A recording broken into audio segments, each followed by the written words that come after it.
Holandiji je što pruža mnogo prilika, prvo za druženje, drugo, moj univerzitet radi sa dosta profesora koji stvarno umeju da prenesu i da ponude neko novo znanje i šire znanje iz oblasti koje mene interesuje. Od studiranja u Holandiji najviše mi se dopada povezano sa institucijama, jer to znači mnogo prilika za stažiranje i prilika da stečeno znanje primijenimo u praksi. Sviđa mi se studiranje u Holandiji zato što su profesori otvoreni za sva pitanja i zato što sami možemo da raspoređujemo svoj program kako ćemo da učimo. Pa najviše mi se sviđa ta nekako opuštenost i otvorenost ljudi ovde na nove ljude i na internacionalne, nekako nisu toliko zatvoreni za nas internacionalne. I takođe mi se sviđa što je dosta život na meni, znači kako god ja organizujem tako će mi biti, imam tako opuštenost kod fakulteta da mogu da biram šta ću raditi i čime ću se baviti u slobodno vreme.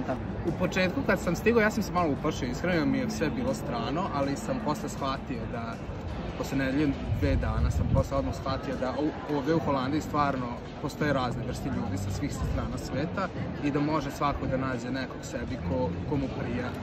Netherlands has a high level of education, many different English taught programs, and a really big diversity of international students from all around the world.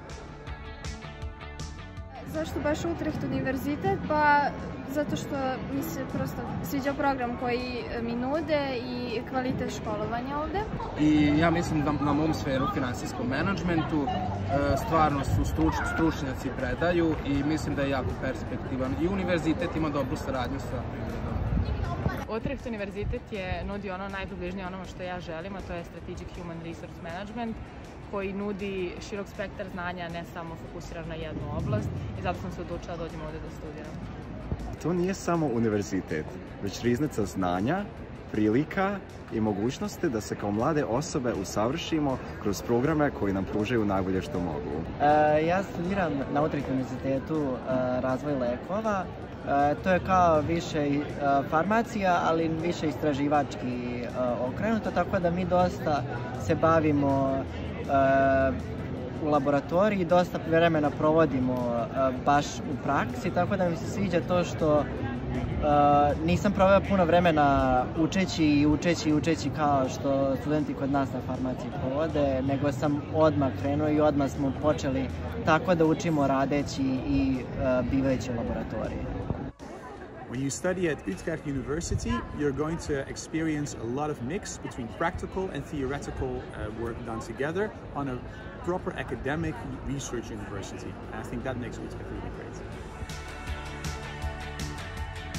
Svoje slobodno studentsko vreme uglavnom provodim družeći se sa internacionalnim studentima, pošto ih je ovde mnogo i često idemo na izlete, idemo u Amsterdam, na razna jezera, parkove i tako uglavnom provodimo slobodno vreme. Utrecht kao grad nudi mnogo prilika, te se stoga u slobodno vrijeme bavim plivanjem. A pored toga učestvujem u mnogim konferencijama pri univerzitetu, od čega bih izdvojio simulaciju rada Ujedinjenih nacija. Pa slobodno vrijeme dosta provodim i sa ljudima sa mog smjera, jer imamo tu organizaciju kao farmaceuta i onda provodimo dosta vremena na tim druženjima, imamo različite kao predavanja koja su nevezana za fakultet, a koja su možda zanimljiva za nas.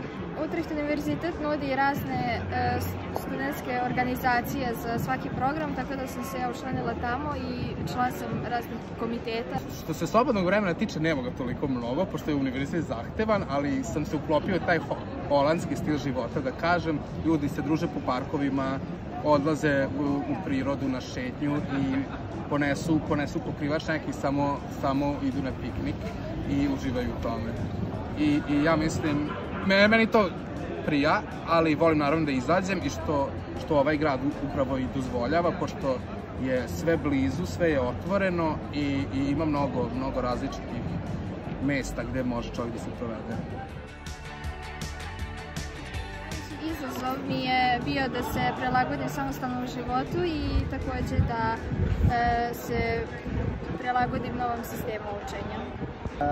Najveći izazov mi je bilo prilagoditi se na više način pristup učenju ovde, to jest da je dosta nemamo mi puno predavanja i nemamo mi puno toliko vremena da nama profesori nas uče, nego je većinom da sami mi sebe učimo i sami mi moramo da postavljamo pitanja, tako da je dosta bilo teško prilagoditi se tom pristupu u odnosu na kako je kod nas. Izazova nije bilo toliko puno kad sam stigao ovde, međutim, pre nego što sam stigao, svako najveći izazov bio smeštaj. Tako da, ako bih mogao nešto da posavetujem ljudima koji planiraju da dođu u Utrecht ili u Holandiju u celini, da čim znaju, čim su sigurni da su primljeni da krenu da traže smeštaj. Najveći šok i izazov ovde kad sam došla je bilo to što svi voze biciklovima, a u Beogradu toga nema i prosto morate da se okrećete svaki korak da vidite da vas nešto ne udari. Mislim da je to bilo, ali lako se priviknuti zato što prosto takav je život i jako prija na kraju krajeva. What's challenging for a lot of students is finding accommodation. It's hard to find housing. You have to start early, use your network, and don't give up.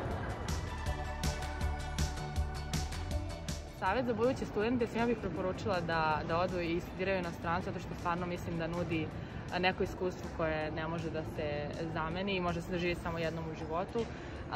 I mislim da vi akademika stvarno može da pomogne pri apliciranju kao što je meni pomogla i za smeštaj i za apliciranje i za boravak generalno, tako da moj savjet je samo napred. Vi akademika mi je u mnogome pomogla, skratila mi je proces, smanjila mi je nervozu, uputili su me uvek na pravu adresu ako sam imao neko pitanje, ako oni nisu u tom slučaju znaju da daju odgovor i sve u svemu mi je mnogo su mi olakšali izlazak ovde u Holandiju. Pa meni najviše značilo od VIA što mi je dala više opcija i što mi je bilo... Ja sam bio dosta nesiguran na početku uopšte šta ja hoću da upišem i onda mi je, kad sam dobio više opcije, kada sam čuo kako je ovo sve ovde, nekako više mi je bilo objašnjeno, to ja ne bi našao na internetu, tako da mi je dosta usmerilo me na neki način i na pravi način zapravo. VIA akademika mi je pomogla tako što su mi ponudili različite opcije za moj program farmaciju i verovatno da nije bilo njih ne bih ni saznala za Utrecht univerzitet za koji sada idem. I takođe pomogli su mi prilikom aplikacije tako da mogu više da se fokusiram na ispite i na sve što treba da se pripremim, a dok su oni objedvali formalni deo. Jedna od najboljih odluka koju možete da donesete, kako na profesionalnom, tako i na ličnom planu, jeste odluka da upišete studije u inostranstvu. Srećno sa aplikacijama!